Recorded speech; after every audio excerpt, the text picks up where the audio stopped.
अस्सलाम वालेकुम दोस्तों, वॉइस ऑफ जापान से मोहम्मद इदरीस आपकी खिदमत में हाजिर है जापान से।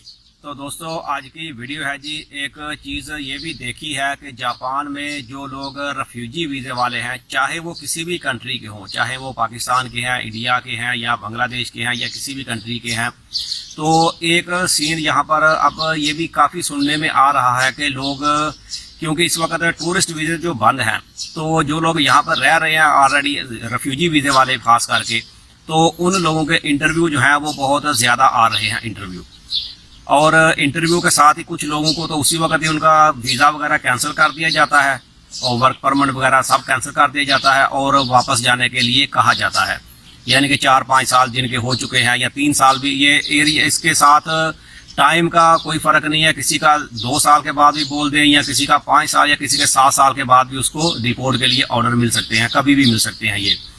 अच्छा, तो लोग क्या कर रहे हैं कि रेफ्यूजी वाले ख़ास करके कि वो ये लोन लेते हैं या क्रेडिट कार्ड लेते हैं, लोन लेते हैं बैंक से तो खैर नहीं मिलता, क्रेडिट कार्ड से ही लोन ले लेते हैं, या ये कम्युनिटी सेंटर वाले जो पैसे दे रहे हैं, जिस पे भी मैंने 2-4 वीडियो बनाई है। मैं तो बताया है कि हेल्प की नीयत से अगर किसी को चाहिए तो ले लें, ना कि मैं फ्रॉड के ज़रिए किसी को कोई चीज़ बताई है या मशवरा दिया है कि जिस बंदे को भी चाहिए हो, चाहे वो रेफ्यूजी वीज़े वाला हो, चाहे परमानेंट हो, चाहे कोई सा भी वीज़ा हो, ये हर बंदा अप्लाई करके तो ले सकता है। कोरोना की वजह से जी काम कम है तो वहाँ से पैसे आप ले सकते हैं। ये तो कर्जा है ये तो, इसके ऊपर कोई सूद नहीं है। यानी कि 60 मान यानी कि 6 लाख 6.5 लाख जापानी येन तक ये दे देते हैं। 2 लाख पहले मिल जाते हैं आसानी से और उसके बाद फिर आप दूसरी बार अप्लाई करें तो 4 लाख या 4.5 लाख जो है वो बाद में मिल जाता है। और कुछ जगहों पर ये 2 बार भी ले सकते हैं, यानी कि ये रकम ज़्यादा भी ऊपर जाती है, यानी कि 10 लाख से भी ऊपर तक जाती है। अब इसलिए मैं असल में जापानीज़ में बता नहीं रहा कि मान इसको यहाँ पर 10,000 को 1 मान बोलते हैं। किस तरह से बोलूँगा तो किसी को शायद समझ सही तरह से ना भी आए, इसलिए मैं हज़ारों में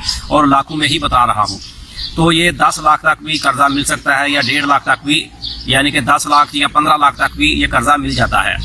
तो लोग क्या कर रहे हैं कि ये कर्जा ले रहे हैं और जिनको समझ में आ रहा है कि अब मेरा केस हो चुका है, ख़त्म होने वाला है, बहुत नज़दीक, या 3 साल या 4 साल हो गए हैं, तो क्रेडिट कार्ड ले लिया, उसमें से शॉपिंग ज़्यादा कर ली कि जहाँ जो शॉपिंग है वो भी तकरीबन भी 2 लाख या 3 लाख की तो स्टार्टिंग में शॉपिंग मिल जाती है और 1 लाख तक कैश भी आप ले सकते हैं। जैसे जैसे फिर आप कार्ड 2-4 महीने तक इस्तेमाल करें, पैसे टाइम पर उनको वापस दे दें, तो वो फिर जो एवरेज है वो यानी कि ज़्यादा लिमिट कर देते हैं। जो कैश है वो भी 4 लाख तक चला जाता है, 5 लाख तक भी हो जाता है, और जो शॉपिंग है वो तो खैर 10 लाख से भी ऊपर चली जाती है। 10 लाख जापान के, जिसको 100 मान बोलते हैं जापान में, तो 10 लाख या 15 लाख तक वो शॉपिंग आराम से हो जाती है। तो लोग क्या करते हैं जी, शॉपिंग वगैरह भी ज़्यादा कर ली क्रेडिट कार्ड से। पता है ये जिन लोगों ने 2 नंबरी करनी है उनके बारे में मैं बता रहा हूँ कि वो शॉपिंग भी ज़्यादा कर लेते हैं, या किसी दोस्त से पैसे ले लिए, चलो भाई मेरे साथ शॉपिंग कर लो, पैसे तो मुझे दे दो कैश, और जो तूने सामान लेना वो ले लो, वो कर लिया, या पैसे कैश निकाल लिए और ऊपर से ये जो लोन लिया हुआ है ये ले लिया, और बाद में अपना मालूम है जी केस मेरा ख़त्म हो रहा है, नज़दीक है या ख़त्म होने वाला है या हो चुका है ख़त्म, तो कौन से पैसे अभी वापस करने हैं, तो टिकट पकड़ो और अपनी कंट्री में चले जाओ। तो भाई ये तो सीधा सा फ्रॉड है। और ये धोखा देना, अगर कोई बंदा इस नीयत से सोचे कि ये गैर मुस्लिम कंट्री है, तो भाई धोखा देना तो किसी भी कंट्री वाले को जायज़ नहीं है। मुसलमान के लिए किसी को धोखा देना जायज़ नहीं है, चाहे वो मुसलमान को धोखा दे तो भी गुनाह है, और अगर किसी गैर मुस्लिम को धोखा दे तो भी गुनाह है। ये तो हराम है भाई। किसके लिए आप इतने पैसे ये जमा करोगे, क्या क्या चीज़ें करोगे? अगर औलाद के लिए करोगे तो भाई हम भी तो किसी की औलाद हैं, आप खुद सोचिए। अगर किसी के वालिदैन जिंदा हैं तो वो सोचिए कि उनके वालिदैन के वालिदैन अपने, यानी कि दादा की दादा दादी की कब्र पे कितना लोग जाते हैं, तो हमारे अगर जाएंगे तो हम कितना जाएंगे, और अगर हम मरेंगे तो हमारी औलाद कितनी हमारी कब्र पे जाएगी दुआएं करने के लिए। और फिर ये हकूकुल इबाद का मामला है, ये बहुत सख्त मामला है, इसकी तो जान नहीं छूटेगी इतनी जल्दी।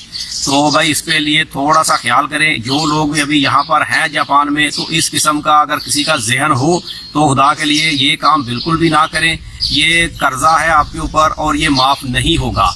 अब इसका क्या सूरत हाल है कि गैर मुस्लिम के साथ, ये तो उलमा कराम से पूछें कि क्या क्या सूरत हाल है। मुसलमान का जो है हक, उसके बारे में मैं थोड़ा सा आपको बता देता हूँ कि जितना मैंने सुना है कि 3 पैसे का वबाल मैं आपको बता देता हूँ कि 100 में समझे 3 पैसे होते हैं, यानी कि एक रुपये में 100 पैसा होता है। पाकिस्तान के हिसाब से समझ लें 1 रुपये में 100 पैसा होता है। اور 3 پیسے کا وبال یہ ہے کہ اگر کسی نے کسی بندے کے ناجائز 3 پیسے ضبط کر لیے اور اس کو واپس نہیں دیے تو قیامت کے دن 700 نمازیں باجماعت جو ہیں اس کے بدلے میں دینی پڑیں گی. اور اگر اتنی اور 700 نمازیں باجماعت دینی پڑیں گی اور نمازیں بھی وہ جو کہ قبول ہوئی ہیں. اور اگر کسی کے پاس یہ نہ ہو تو پھر آپ خود سوچیں اس کے بدلے میں کیا ہوگا, اس بندے کے گناہ اس کے اوپر ڈالے جائیں گے. اور یہ تو 3 پیسوں کا وبال ہے, اللہ نہ کرے. تو اب اگر زیادہ پیسے ہوں تو آپ خود سوچیں کہ ہزاروں لاکھوں کی بات ہو تو پھر بھائی کہاں سے جان چھوٹے گی. یہ تو مسلمان کا معاملہ ہے, اور غیر مسلم کے ساتھ کس قسم کا معاملہ ہوگا آپ خود سوچیں. تو بس اللہ کرم کرے, اس قسم کے واقعات سے بچنے کی کوشش کریں. یہ فراڈ والا کام جو ہے یہ نہ کریں. میں نے ایسے ایسے واقعات بھی دیکھے ہیں. اب کچھ اپنے رشتہ داروں کے معاملات بھی اس قسم کے ہوتے ہیں کہ ویڈیو سب لوگ دیکھتے ہیں, تو میں کچھ دہراؤں گا تو کوئی دیکھیں گے جی ہماری بات بھی اس میں آ گئی. تو بھائی کوئی بندہ بھی اس قسم کے کام جو ہے وہ نہ کرے, کیونکہ کوئی بھی بھائی بعد میں کام نہیں آتا. کہ جس اولاد کے لیے 50 سال تک بھی آپ کچھ کریں تو وہ بھی بعد میں کام نہیں آئے گی. یہ دھوکے والا کام نہ کریں خدا کے لیے. اگر کسی کا لینا دینا بھی ہو تو وہ سیدھے طریقے سے چلیں. جیسے یہ لون وغیرہ ملتا ہے یہ تو بغیر سود کے ہے جو کمیونٹی سینٹر والے دے رہے ہیں, تو یہ تو آہستہ آہستہ کر کے واپس دینا ہے. تو یہ اسی نیت سے لیں کہ واپس بھی دینے ہیں, تو یہ واپس بھی دیں لازم.